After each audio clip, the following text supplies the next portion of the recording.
자, 이제 12개의 별을 던져보기로 합시다. 어떤 소녀가 있었습니다. 12개의 별을 하늘로 휙 던졌어요.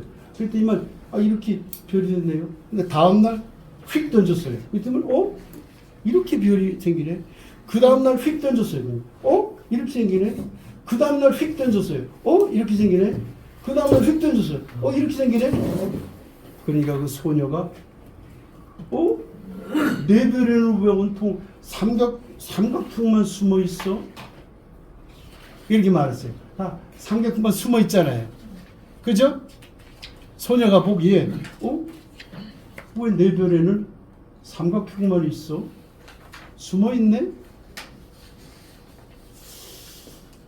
그런데 어떤 사람은 이렇게 딴질 걸죠. 그런데 말이야. 따로 노는 별도 있어. 따로 놀잖아요. 여러 녀석 있잖아요. 따로 놀죠. 어디 가나요? 죄송합니다. 여러분이 그렇다는 얘기는 아니고요.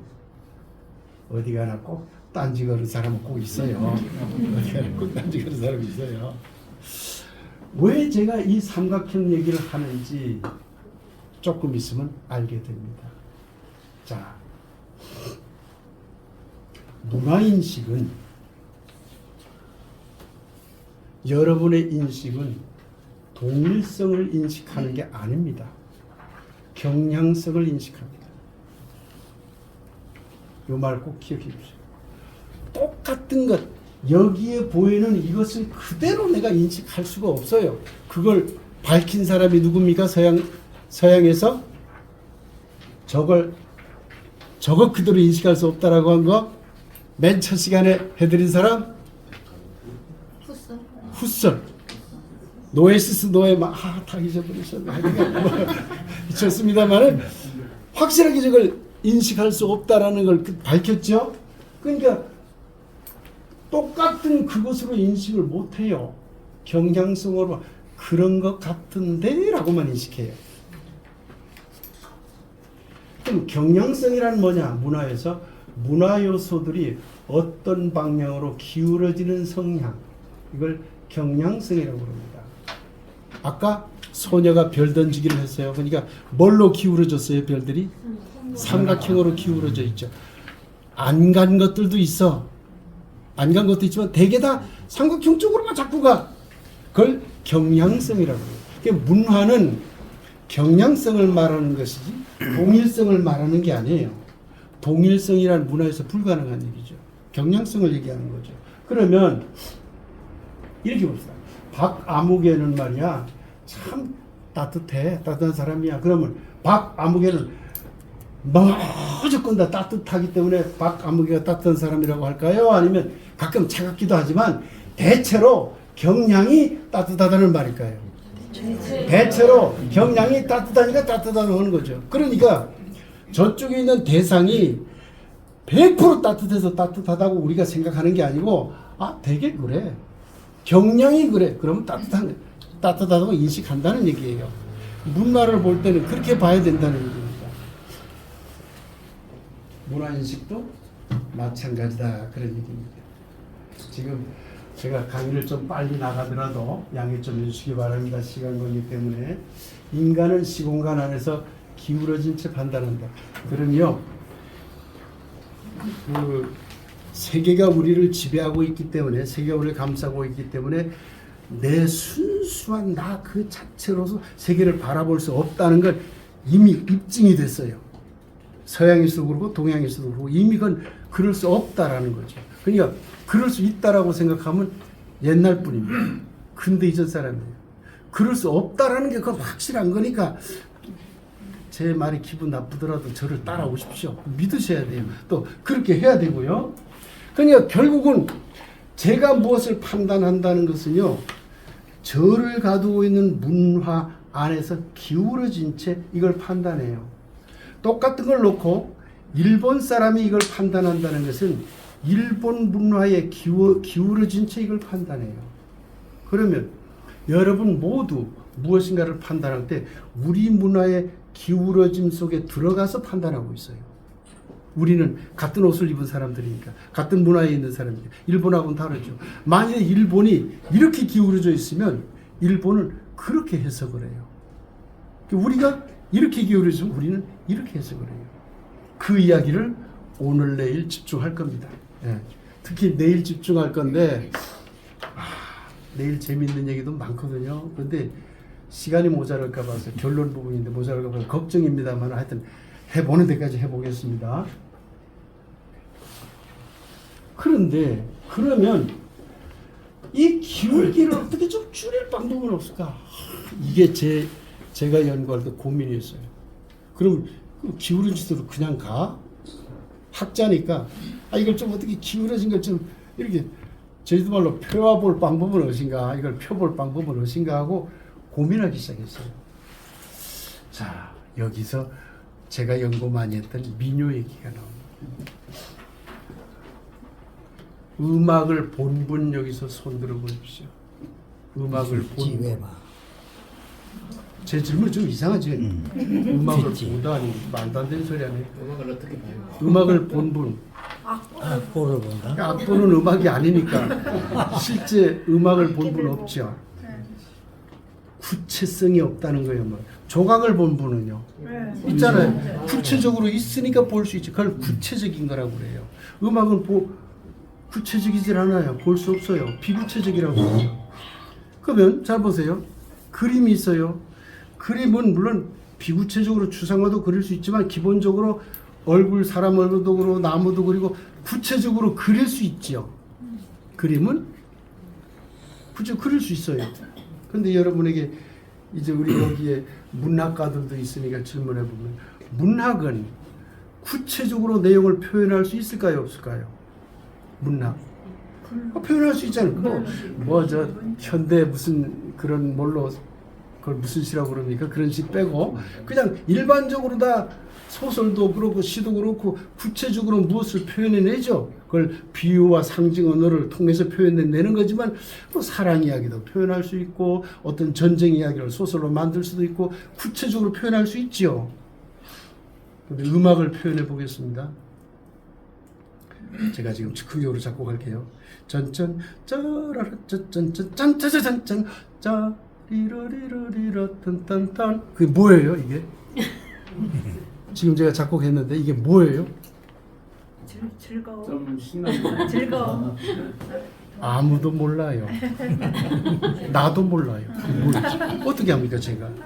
딴딴딴딴딴딴 그게 뭐예요? 나도 몰라요.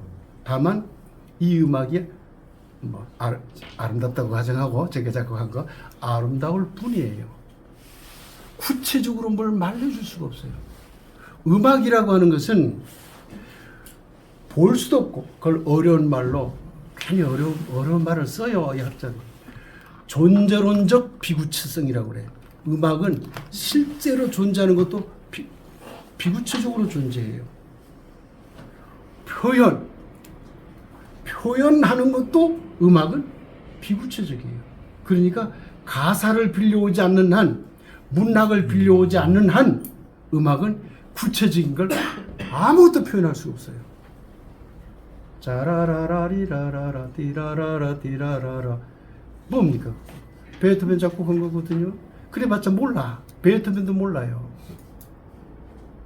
요상한 예술이에요. 그러면 제가 주목한 건 뭐냐면 구체적인 것이 있어야 인간은 왜곡한다. 구체적인 것이 없는데 뭘 어떻게 왜곡하지? 예를 들어서 어떤 노랫말에 일본은 도둑놈 썼는데 도둑놈이라고 쓰냐 약간 고치게 일본은 뭐 살짝 뭐해 구체적인 거니까 바꿀 수 있잖아요. 근데 짠짜잔짠짠 나쁜 건지 좋은 건지 뭐한 건지 아무것도 몰라. 그러니까 관심이 없어. 아무도 관심 없어요. 여러분 그런 관심 가져봤나요? 그런 것 때문에 문화가 굉장히 음악에서 엄청 왜곡돼요. 우리 여기 같이 저하고 상임대표로 있는 고영철 선생님께서 저한테도 강력하게 얘기해줘서 저도 같이도 가봤고 따로도 가봤어요. 그래서 확인하고 그랬었는데 저쪽 김영리 가면은 그 해녀 항일 기념탑이 있어요. 상돌이입니까? 어? 상돌이. 상돌이. 하여튼 저 구자 가면 거기에 아까나 뭐라 어디가 어디가 김영이라 김영 아니고 죄송합니다. 김영 아니고 저 구자 뭐 상도 그 지명은 모르겠지만 해녀박물관 고 요쪽에 거기 보면 밑에 단에 사실상 거의 우길기가 새겨져 있어요. 아니 해녀들이 항일운동한 기념탑에 밑에 기단에 우길기가 새겨져 있다는 게 말이 됩니까? 그런데 더 놀라운 것은 그것은 우리가 알 수 있어요. 가서 보니까 우길기네 알잖아요. 구체적으로 표현되어 있으니까 알잖아요. 그러니까 고치세요 할 수가 있어. 그런데 많은 분들이 저만 아는 게 있어요. 제가 좀 주장하는 게 이제 몇 사람 알지만 거기 그 어느 곳에 가면 한일항쟁 노래기념비가 있어요. 노래가 새겨져 있어요. 아무도 몰라요. 나만 알아요. 거기에 이렇게 새겨져 있습니다. 정확한 건 아니지만 내가 대충 노래를 부르면 이겁니다. 여기는 제주도에 가엾는 해녀라. 아침 저녁 음을 좀 높이 잡을게요. 여기는 제주도에 가엾는 해녀라. 아침 저녁 물질하며 살아간다네. 아 가사야 좋죠. 가사는 구체적인 거니까 뭐 나무랄 데 없죠. 근데 그 노래는 뭘 말해주지 못하죠. 일본 걸 그대로 갖고 와서 완전히 일본 노래예요. 그걸 해녀박물관에서 아이들에게 가르치기까지 했어요. 그래서 내가 야단쳐서 이제는 금지해가지고 이제는 안 한다고 하지만 그 몇 년 전까지 가르쳤더라고.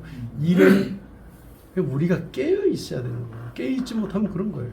그러니까 적어도 알 수 있는 건 뭐냐면 음악은 비구체적이기 때문에 매우 알기 어렵다. 동시에 왜곡될 가능성도 매우 드물다. 자, 이제 그래서 이걸 활용해 보자는 거죠. 비구체적이어서 선이해로부터 자유로워요. 앞에서 뭘 왜곡시켜봤자 그냥 아리랑 부르면 딴따단따 부르면 돼. 우리는 그게 뭔지 모르니까 우리 스스로가 몰라요. 딴따단따따따따 그게 뭐예요? 그냥 딴따단따지. 예, 모르는 거죠. 예.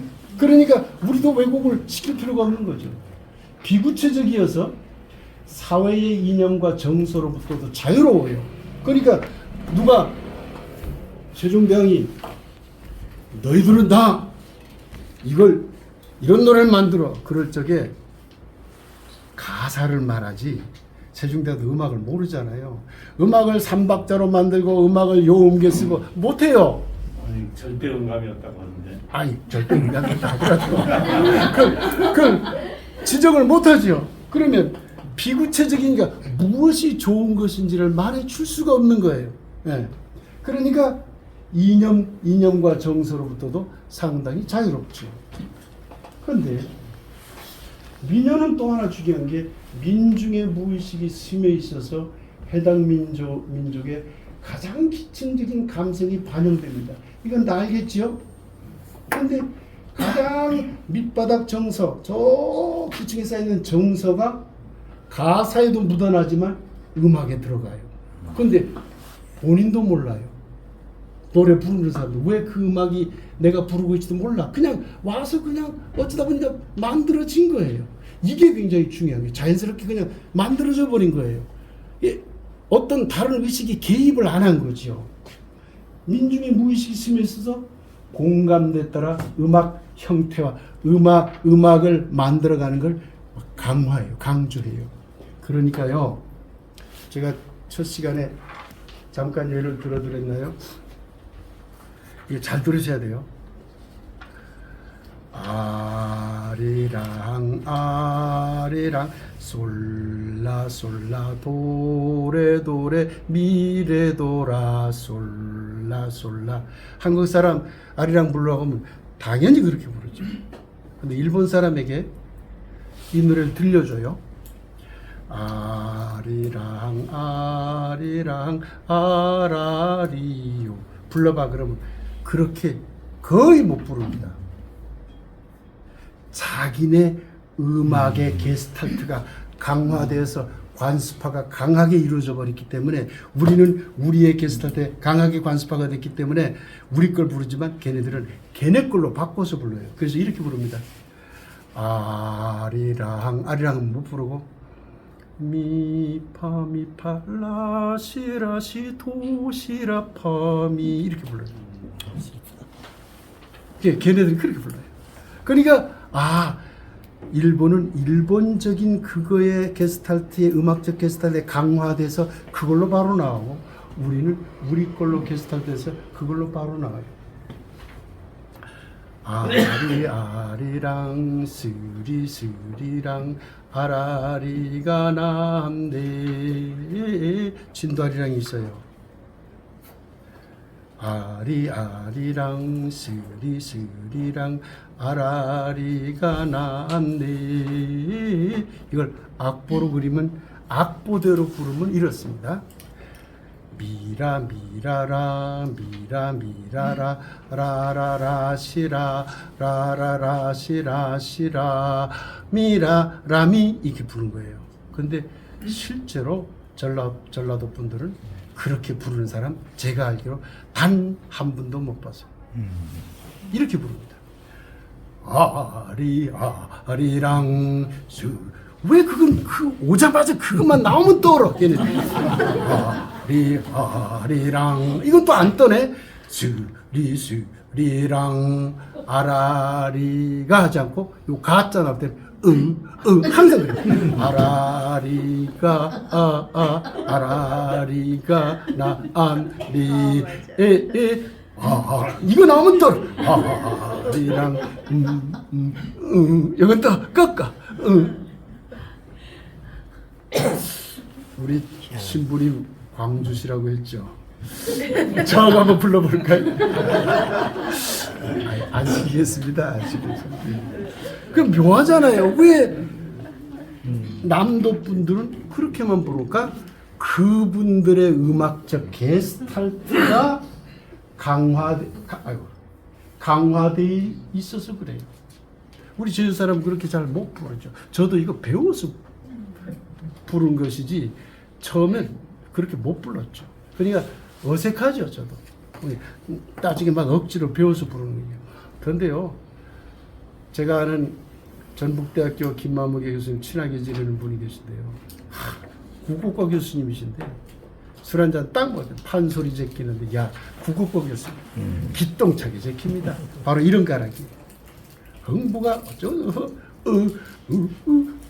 아이고 어머니 나 죽겠소 나는 잘 못하는데 하나도 이게 매우 중요한 인식의 카테고리예요. 그러면 넓게 보면 한국은 한국인들 공유하는 카테고리로 우리가 살아가고 있어요. 그게 뭘까? 그걸 제가 20년 동안 판 겁니다. 40년 교수 생활에 한 15년은 민요의 음악 구조만 봤고 그 이후에는 그걸 가지고 문화 비교만 판 거예요. 그래서 그 음악을 했다고 생각하면 안 되고 결과적으로 제가 문화 비교를 한 거죠. 그래서 문화 비교 얘기는 조금 이따 하겠습니다. 아리랑 한 판 벌여보자 했더니만 일본 사람들은 애구구 우리는 사쿠라 하겠네. 여러분 이런 의식을 한번 가져봅시다. 일본이 좋고 나쁨을 떠나서 객관적인 얘기를 한번 제가 해보겠습니다. 어린아이가 유아원에 들어갔어요. 유아원. 한국의 유아원을 들어가면 자 개원식을 한다. 시작하는 날 개원식을 하는지 안 하는지 모르겠습니다. 우리 한국에서 개원식을 한다고 합시다. 시작하는 날 뭐 시작한다고 합시다. 어떻게 할까요? 저는 2002년도에 일본의 동대에 가서 연구할 때 우리 꼬맹이를 제가 사는 옆에 일본인 유치원에 유치원이 아니죠. 일본인 유아원, 보육원에 호익구행 보육원에 보냈어요. 개원식 하는 날 학부모들이니까 갔잖아요. 애기 데리고 처음 하는 날 딱 갔더니만 저는 기절하는 줄 알았어요. 무슨 뭐 원장 선생님 뭐 얘기하고 여러분 환영합니다 뭐 얘기하는데 다 그 어린애기들 3살 4살짜리 다 일어서세요. 일어서고는 사쿠라 사쿠라 사쿠라가 사에다네 사쿠라 부르고 있어요. 한국에서 아리랑 부르는 보육원 있나요? 한국에서 아리랑 부르 시작하는 유치원 있나요?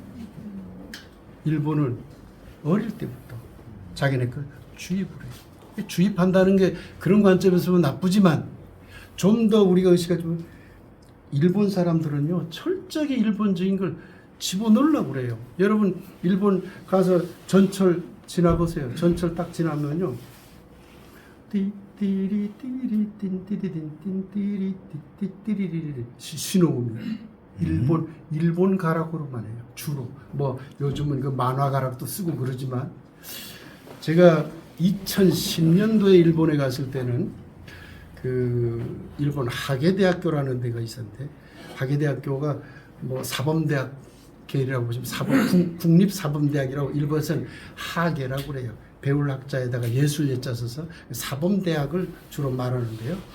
거기에 가서 국립동경사범대학교 우리 식으로 얘기하면 그쯤 되는 학교죠. 거기에 가가지고 제가 1년 동안 거기서 있었는데 거기 총장이 저를 보고 한번 특강을 해달래요. 당신 연구하는 거 특강을 해달라요.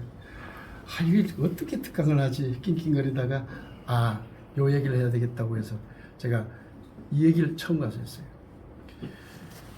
내가 여러분 학교에 올 때 거기가 무사시 고가네이라고 하는 이름도 길죠. 무사시 고가네이라고 하는 역이에요.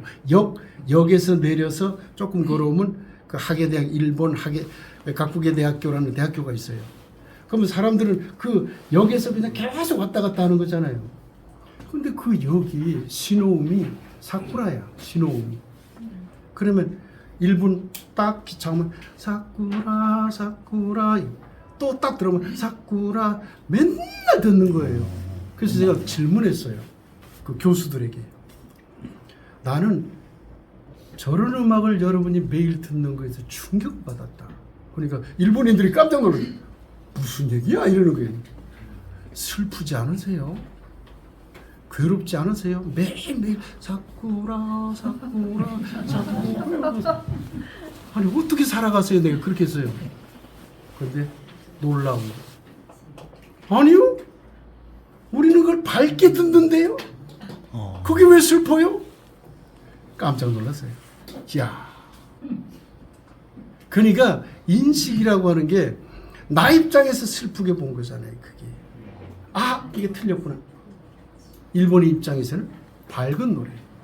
근데 우리가 볼 땐 슬퍼. 근데 일본 사람 우리는 리라리라린 따라리라리라리라리라린 따라라라라란 딱 하면은 혼잔 헐까요? 이 생각이 나죠. 그 생각 나죠? 띠다 딘따 좋다 한 잔 먹어야지 이 생각 나죠? 그러면 일본 사람에게 틴따라라 틴따리라란 하면 혼자 생각날까요? 전혀 안 납니다. 거룩하게 손에 이래. 그런데 띵띵띵 띵 혼자 할까 이래 일본 사람들. 아시겠어요? 몰랐죠? 가야금 소리 둥따당 띵띠 둥따당 그러면 야 혼자 할까 이래. 야, 그 일본은 그렇게 인식해. 우리는 이렇게 해줘. 그러니 이 인식의 차이에 갭을 메꾸지 못하면 식민문화, 식민언어, 식민역사를 제대로 청산하기란 쉽지 않다라는 거예요. 그러니까 결국은 우리가 깨어있지 못하면 내가 깨어있지 못하면 쉽지 않다. 그게 이제 어떤 면에서는 결론입니다만은 가보겠습니다. 아이고 이거 막 가겠습니다. 이런 연구를 했습니다. 아이고 조영필 교수 고생했네. 하여튼 누군지 몰라도 고생했어요. 하여튼 이게 복잡 복잡한 과정을 거쳤습니다. 넘어가겠습니다. 그냥. 자, 요걸 조금 줄이면 이렇습니다. 민요를 연구를 해서 막 연구해 보니까 연역한다라는 말이 이런 말도 하나 배워두십시오. 연역한다라는 말은 학자들이 많이 쓰는 말입니다. 연역하고 귀납이라는 말을 많이 쓰는 말입니다. 이 귀납이라고 하는 말은 어떤 거냐면 여러 개의 자료를 막 분석해서 종합하는 걸 말해요. 그걸 귀납이라고 그래요. 그런데 어떤 경우는 어떤 전제를 딱 두고 이것이야! 이것에 맞는 거 찾아봐. 거꾸로 가는 거죠. 이것이야! 이거에 맞는 거 찾아봐! 이런 걸 연역이라고 그래요. 그럼 이런 거잖아요. 사람은 죽어! 죽은 사람을 찾아봐. 아, 누구도 죽고, 누구도 다 죽으면 신기해. 아, 그게 진짜 죽은 거 맞아. 이런 건 연역법이고. 연역법이에요. 근데 죽었네. 미안합니다. 죽었네. 이렇게. 그러니까, 사람은 다 죽는구나. 그러면 그건 귀납법이에요. 그래서 저는 이렇게 연구한 거예요. 한국 민요하고 일본 민요의 음악 구조를 귀납을 한 거예요. 요거 뭘까, 요거 뭘까, 막 쪼갠 거예요. 요거 뭘까, 요거 뭘까, 요거 막 쪼개서 찾아보고 있다. 일본 거 요거 뭘까, 막 찾아보고. 그래서 종합을 딱 해보니까, 이거네 게 나왔어. 이거네 게 나왔어. 그럼 이건 뭘까요? 이거네 한 것을 딱 앞에 먼저 세우면 이거 뭐예요? 연역 원리가 되는 거죠. 이해가 되시죠? 연역 원리. 그래서 민요의 귀납적인 분석을 막 해가지고 연역 원리를 추출했어요, 제가. 그러면 이것은 민요에 관해서는 다 적용이 될 거 아니에요. 한국 것을 연역해 보니까 요게 나오면 어떤 게 나오면 한국 민요에는 다 적용이 될 거 아니에요. 일본 것도 해보니까 일본 민요에는 적용이 될 거 아니에요. 근데 거기서 연구가 끝난 게 아니거든요, 제 연구가. 그러면 그 원리가 다른 요소에 적용이 될까? 예를 들면 우리 신화 분석에는 그 원리가 적용이 될까? 신화가 보니까 이거 전혀 안 맞아. 그러면 내가 찾아낸 원리가 우리나라 전체 문화의 원리로 적용될 수 있나요, 없나요? 없죠. 근데 신화도 분석해 보니까 맞네. 언어도 분석해 보니까 맞네. 밥 먹는 데 보니까 맞네. 옷 입는 데 보니까 맞네. 만일에 그렇다면 이 연역 원리는 우리 문화 전체를 말할 수 있는 원리가 될 수 있는 거죠. 그래서 제가 이거는 다 했고요. 이 요소에 적용하려고 지금 해서 이것도 거의 한 90%는 다 적용해 봤거든요. 한 10% 못했어요. 너무 방대하니까. 경제 문제 아직 적용을 못 해봤습니다. 정치 문제 다 적용해 봤고요. 종교 문제 적용해 봤고요. 교육 다 적용해 봤어요. 근데 경제는 어려워서 못 해봤습니다. 하여튼 그냥 전체 문화의 연역 원리를 그러면 수립할 수 있겠다라고 생각을 해서 지금도 연구를 하고 있는 겁니다. 한국적이다라는 것은 비교해서 나옵니다. 이게 또 하나 무슨 얘기냐면 한국 문화를 연구를 하려면 그런 걸 비교하려면 중국이나 일본과의 비교가 필수적이에요. 그 상식 아닌가요? 그런데 상식이 안 통했기 때문에 제가 이걸 얘기한 거예요. 우리 한국 사람들은 당연한 거 아니야 이렇게 생각해요. 그런데 비교 연구의 대전제는 비교 위상의 등가성입니다. 이게 무슨 얘기냐면 하나 더 가서 볼까요? 일본인들이요 비교 위상을 왜곡해요. 예를 들면 이런 식입니다. 일본 미술과 서양 미술을 비교해요. 그래서 보니까 서양에는 없고 일본 미술에 있어요. 그러면 결론을 이렇게 냅니다. 이것이야말로 전 세계에 없는 일본만의 것이다 이래요. 맞았어요, 틀렸어요? 뭐가 근본적으로 잘못됐죠? 이걸 잘 생각을 못해요. 서양 미술과 일본 미술을 비교하면 등급이 맞아야 안 맞아요? 서양 미술을 비교하려면 동양 미술을 비교해야 돼요. 같이. 그래야 등가성, 등급이 맞는 거야. 일본 미술을 비교하려면 한국 미술을 비교해야죠.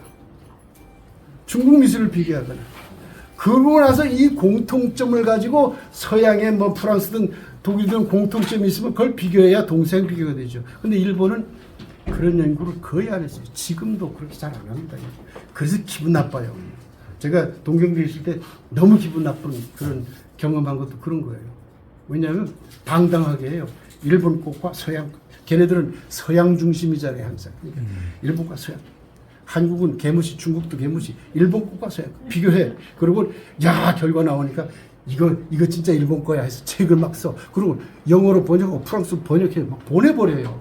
그러면 저쪽에서 본 사람은 맞네, 이건 유럽에 없네, 우리에게 없네. 와, 이거 일본 거네. 근데 그게 사실은 동양 건데. 동양 것이 전부 일본 것이 되어버려요. 그게 지금 너무 많아요. 너무 많아요. 그래서 제가 나도 서양 거랑 단순 비교해서 한국 걸 찾으려면 똑같은 짓을 하는 것이다. 그러잖아요. 그러지 말자. 일본 거랑 철저하게 비교하자. 나는 너희들을 우리를 비교 안 했지만 난 너희들 거 비교해. 등가성을 유지하기 위해서 그런 거예요. 일본이 이걸 왜곡해. 서양과 일본을 대등하게 비교해요. 그러고는 그 결과 일본에만 있다고 결론 내려. 아, 이게 심합니다. 심매 일본서. 지금도 심합니다. 일본의 아름다움은 무엇인가라는 책이 있습니다. 시중에 가서 보면 구할 수 있어요. 이거 읽다가 제가 기분 나빠가지고 에이 여기 좀 일본 학자가 쓴 거예요. 이건 대놓고 일본 미술하고 서양 미술을 비교합니다. 그러고는 일본 것이 최고야 하고 결론 내립니다. 아, 이게 이토 히로부미의 이 소인배 평화론이 스멀스멀 나오네. 자기들 이익만 챙기려고 하는 이 얘기 나와요. 서양은 일본적인 작가 왜곡해서라도 우월감을 드러내려 했겠죠. 그런데 어쩌랴? 요게 제가 쓴 그런데 어쩌랴? 지금은 21세기 정보화 시대예요. 다 알 수 있는 시대가 돼버려서 옛날에는 보는 사람만 알잖아요. 지금은 문헌들이 다 오픈해 다 알 수 있어. 속속들이 거짓과 왜곡이 밝혀지고 있어요. 우원감은 열등감에 시달리죠. 지금 그런 상태의 일본이에요. 그래도 잘 안 바꾸려고 해요. 참 희한한 민족이고. 일본 좀 욕해서 미안한데 일본 좋은 점도 많습니다. 내일 좀 좋은 점 좀 얘기할게요. 자, 이제 미녀의 음악 얘기로 들어가 보겠습니다. 음악 얘기로 들어갑니다. 근데요, 음악과 관련된 강의를 하기가 매우 어렵습니다. 왜냐하면 용어부터 너무 달라요. 지금 이제까지 그 서양의 사상이나 동양의 사상이나 서양, 동양의 종교 이야기를 제가 했지만은 약간 어려운 단어들이 들어있지만 그래도 다 되게 알아듣잖아요. 근데 음악은 못 따라듣습니다. 이게 숨이 턱 막혀요. 다 함께 읽어보겠습니다. 시작. 플라톤의 국가론에서 에토스를 말했는데 이오니아모드와 에오리아모드는 적절하다 라고 하면 알아들으시겠습니까? 무슨 말인지 제주도 말로 왁곽입니다.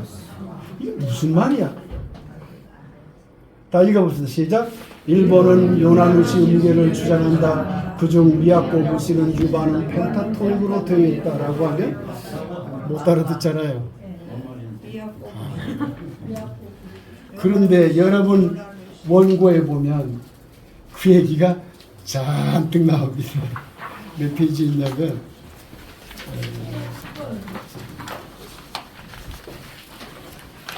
자, 이제 저 뒤로 가면 뒤에서 몇 번째 페이지인데요.